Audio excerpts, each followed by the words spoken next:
News ಫಸ್ಟ್ಗೆ ಸ್ವಾಗತ. ನಾನು ಜಗದೀಶ್ ಕಾಶಂಪುರ್. ಸುಖ್ಬೀರ್ ಸಿಂಗ್ ಬಾದಲ್ ಈ ಹೆಸರನ್ನ ಪಂಜಾಬ್ ರಾಜಕೀಯದಲ್ಲಿ ಸದಾ ಚರ್ಚೆಯಲ್ಲಿರುವಂತಹ ಹೆಸರಿದು. ಒಂದು ಕಾಲದಲ್ಲಿ ಇವರ ಹೆಸರ ಮೇಲೆ ರಾಜಕೀಯದ ಚದುರಂಗದ ಆಟಗಳೇ ನಡೀತಾ ಇದ್ವು. ಅದರಲ್ಲೂ ಪ್ರಮುಖವಾಗಿ 2007ರಿಂದ 2017ರವರೆಗೆ ಒಟ್ಟು 10 ವರ್ಷಗಳ ಕಾಲ ಪಂಜಾಬ್ನ ಉಪಮುಖ್ಯಮಂತ್ರಿಯಾಗಿ ಸಹಿತ ಬಾದಲ್ ದೇಶಾದ್ಯಂತ ಹೆಸರಾಗಿದ್ದರು. ಇಂತಹ ಬಾದಲ್ಗೆ ಇಂದು ಟಾಯ್ಲೆಟ್ ಕ್ಲೀನ್ ಮಾಡುವಂಥದ್ದು ಮತ್ತು ಜೊತೆಗೆ ಲಂಗರ್ನಲ್ಲಿ ತಟ್ಟೆ ತೊಳೆಯುವಂತಹ ಕೆಲಸಕ್ಕೆ ಶಿಕ್ಷೆಯನ್ನು ನೀಡಲಾಗಿದೆ. ಅಷ್ಟಕ್ಕೂ ಮಾಜಿ DCMಗೆ ಶಿಕ್ಷೆ ನೀಡಿದ್ದಾದರೂ ಯಾಕೆ ಮತ್ತು ಯಾರು ಈ ಶಿಕ್ಷೆಯನ್ನು ನೀಡಿದ್ರು ಅನ್ನೋದ್ರುವಂತಹ ಸಂಪೂರ್ಣವಾದಂತಹ ಮಾಹಿತಿಯನ್ನು ಎಳೆಯಾಗಿ ನಿಮ್ಮ ಮುಂದ್ಗಡೆ ಇಡುವಂತಹ ಕೆಲಸವನ್ನು ಮಾಡ್ತೀನಿ ಇವತ್ತು ನಾನು. 2007ರಿಂದ 2017ರ ಸಂದರ್ಭದಲ್ಲಿ ಪಂಜಾಬ್ನಲ್ಲಿ DCM ಆಗಿ ಇವರು ಸೇವೆಯನ್ನು ಸಲ್ಲಿಸ್ತಾರೆ. ಆ ಸೇವೆಯನ್ನು ಸಲ್ಲಿಸುವಂತಹ ಸಂದರ್ಭದಲ್ಲಿ ಸಿಖ್ ಸಮುದಾಯದ ಧಾರ್ಮಿಕ ಭಾವನೆಗಳಿಗೆ ಧಕ್ಕೆ ತರುವಂತಹ ಕೆಲಸವನ್ನು ಮಾಡಿದ್ದಾರೆ ಅನ್ನುವಂತಹ ಆರೋಪ ಇವರ ಮೇಲಿದೆ.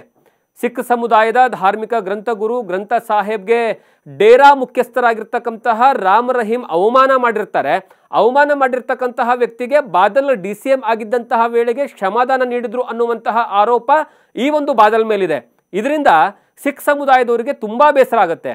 ಡೇರಾ ಮುಖ್ಯಸ್ಥ ರಾಮ್ ರಹೀಂಗೆ ಕ್ಷಮಾದಾನ ನೀಡುವಲ್ಲಿ ಇವರ ಪಾತ್ರ ಇತ್ತು ಅನ್ನೋದನ್ನ ಸ್ವತಃ ಇವರೇ ತಪ್ಪನ್ನು ಒಪ್ಪಿಕೊಂಡಿರುವಂತಹ ಕಾರಣ ಅಲ್ಲಿ ಈಗ ಅವರಿಗೆ ಶಿಕ್ಷೆಯನ್ನು ನೀಡಲಾಗಿದೆ.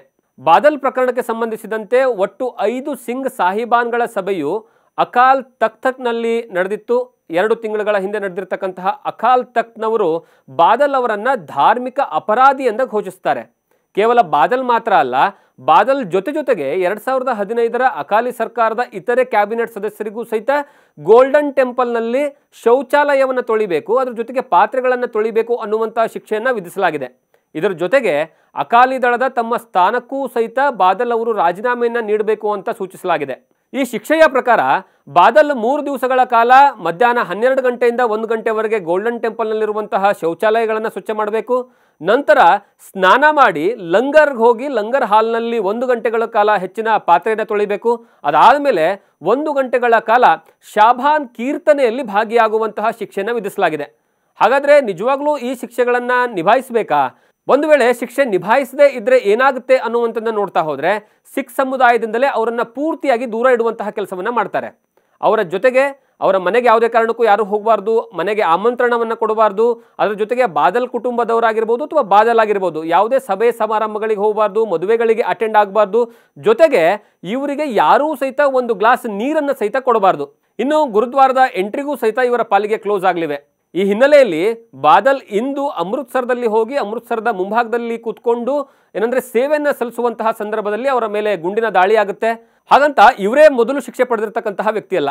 ಮಾಜಿ ರಾಷ್ಟ್ರಪತಿಗಳಾಗಿರ್ತಕ್ಕಂತಹ ಗಿಯಾನಿ ಜೈಲ್ ಸಿಂಗ್ ಸಹ ಈ ಒಂದು ಶಿಕ್ಷೆಗೆ ಗುರಿಯಾಗಿರ್ತಾರೆ. ಕಾರಣ ಏನು ಅಂದರೆ ಅವರು ಬ್ಲೂ ಸ್ಟಾರ್ ಆಪರೇಷನ್ ತಡೆಯುವಲ್ಲಿ ವಿಫಲರಾಗಿದ್ದು ಅನ್ನುವಂತಹ ಕಾರಣಕ್ಕಾಗಿ ಅವರ ಮೇಲೆ ಶಿಕ್ಷೆಯನ್ನು ಕೊಡಲಾಗುತ್ತೆ. ಅದರ ಜೊತೆಗೆ ಈ ಹಿಂದಿನ ಮಾಜಿ CM ಕ್ಯಾಪ್ಟನ್ ಅಮರೇಂದ್ರ ಸಿಂಗ್ ಸಹಿತ ಈ ಒಂದು ಶಿಕ್ಷೆಗೆ ಗುರಿಯಾಗಿದ್ದಾರೆ. ಈ ರೀತಿಯಾಗಿ ಶಿಕ್ಷೆ ಅನುಭವಿಸಿದಂತಹ ವೇಳೆ ಬಾದಲ್ ಅವರ ಮೇಲೆ ಗುಂಡಿನ ದಾಳಿ ಆಗುತ್ತೆ. ಗುಂಡಿನ ದಾಳಿ ಆದ್ರೂ ಸಹಿತ ಅವರು ಪ್ರಾಣಾಪಾಯದಿಂದ ಪಾರಾಗ್ತಾರೆ. ಇದೇ ರೀತಿಯಾದಂತಹ ಕಂಟೆಂಟ್ಗಳಿಗಾಗಿ ನೋಡ್ತಾ ಇರಿ ನ್ಯೂಸ್ ಫಸ್ಟ್, ನಿರ್ಭೀತಿಯಿಂದ ನಿಮ್ಮ ಪರವಾಗಿ.